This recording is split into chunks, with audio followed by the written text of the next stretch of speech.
Enfin, je viens sur un dernier point qui me tient particulièrement à cœur, puisque vous avez sûrement entendu les propos qu'Emmanuel Macron a tenus sur Haïti et sur le fait que les Haïtiens seraient complètement cons. Je le dis parce que c'est un motif supplémentaire de demande de destitution du président de la République. Ce n'est pas la première fois que le président de la République se retrouve dans une position où il nous fait honte à l'international, où il méprise, comme il avait méprisé le président burkinabé, en demandant, lors d'une conférence de presse devant la presse nationale et mondiale, où était le président et s'il était parti réparer la clim. Eh bien, je le dis, il y en a marre d'un président de la République qui nous fait honte à l'international. Et non, monsieur Emmanuel Macron, les Haïtiens ne sont pas complètement cons. Ce sont des gens souvent admirables, qui font ce qu'ils peuvent et qui bien souvent doivent vivre à l'extérieur du pays et non à l'intérieur, où ils sont bloqués depuis longtemps. Alors, si vous connaissiez un peu l'histoire d'Haïti, monsieur Macron, vous sauriez que c'est le pays d'Antoine Firmin, où en 1885, il avait écrit un fameux essai qui s'appelait « De l'égalité des races humaines », qui répondait aux théories racistes bien répandues à l'époque, notamment aux théories racistes d'Arthur Gobineau et de son abjecte inégalité des races humaines. Si vous connaissiez l'histoire, monsieur Macron, vous sauriez que Haïti est le pays de grands écrivains, comme Jacques Roumain, comme Jacques-Stéphane Alexis. C'est aussi le pays aujourd'hui de Yannick Lahens, d'Edwige Danticat, de l'économiste et femme politique Michel Pierre-Louis, des écrivains Lionel Trouillot, Louis-Philippe d'Alembert, entre autres illustres personnages. Mais Haïti, c'est avant tout le pays des peuples opprimés. Et il faut vous rappeler, monsieur Emmanuel Macron peut-être, que Haïti a complété la liberté universelle en menant les plus longs combats pour l'abolition de l'esclavage des Noirs. C'est le premier pays de l'antiracisme politique, fondé maintenant depuis plus de 220 ans, le 1er janvier 1804. Et lorsque Emmanuel Macron dit que les Haïtiens sont responsables de leur situation, il ferait mieux de se rappeler que c'est nous, monsieur Macron, c'est vous et l'ensemble de ceux qui portent l'impérialisme américain qui a fait payer, qui font payer encore à ce peuple un lourd tribut pour avoir consacré la libération universelle des Noirs. Non, les Haïtiens ne sont pas cons et Haïti a été pendant très longtemps le laboratoire du pire. En 1825, soit 21 ans après son indépendance, Charles X de France avait tordu le bras du président haïtien de l'époque, Pierre Boyer, et lui avait fait signer une dette faramineuse.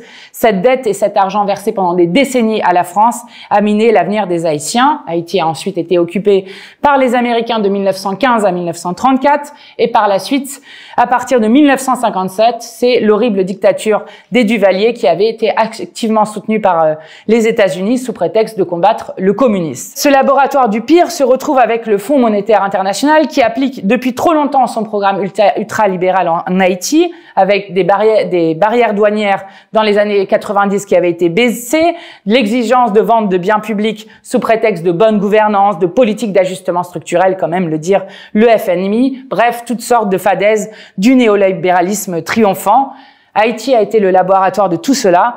Et pour finir, je veux dire, monsieur Macron, qu'il faut quand même se demander d'où viennent les armes, puisque, à ce que je sache, les Haïtiens n'en fabriquent pas. D'où viennent donc les cartouches consommées par les chefs de gang, si ce n'est du marché capitaliste et libéral des États-Unis? Non, monsieur Emmanuel Macron, les Haïtiens ne sont pas complètement cons, comme partout. Les peuples en lutte, et plus que la plupart des autres peuples, ils sont victimes d'un ordre impérialiste, frappés d'inégalités chroniques depuis bien trop longtemps, victimes du non-partage des richesses et d'un néolibéralisme que vous forcez ce pays à avaler depuis trop longtemps.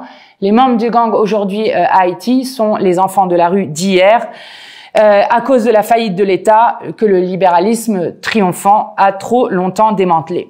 Alors, monsieur Macron, si vous voulez vous renseigner un seul moment sur la dette haïtienne, je vous invite à lire un livre intitulé Haïti-France, les chaînes de la dette, livre qui a été écrit par l'historien français récemment disparu Marcel Dorigny et du professeur de géographie Jean-Marie Théodat, préfacé notamment par Thomas Piketty et introduit par le professeur Fritz-Alphonse Jean.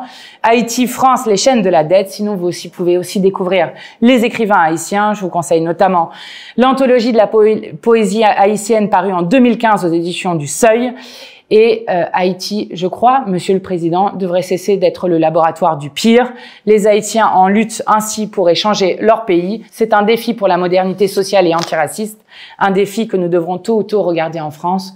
Donc non, monsieur Macron, les Haïtiens ne sont pas complètement cons et vous devriez regarder l'histoire d'Haïti et l'histoire de la France pour vous rendre compte. Bonjour, bonsoir tout le monde. Ça dépend de l'heure que vous même arrivé sur channel ça. Alors, jodi moi senti me content en pile pour que moi porter vidéo ça pour nous. Dame ça n'a regardé li c'est un député en France. Mais député ça et li saute laver moral Macron dans parlement français, mesdames et messieurs. Gens que nous t'attendons tout à l'heure. Dame si c'est moi qui t'ai dit en créole, Macron t'es capable de comprendre. Si c'est moi qui t'ai dit en créole, gon série de monde qui t'es capable de pas comprendre. Mais jodi Macron comprend très bien que gang qui en Haïti yo joine support international puisque député en lui-même li fait clair que zam yo pas sorti en Haïti parce que Haïti n'a pas fabriqué zam. Député a font bel râler sur sujet ça.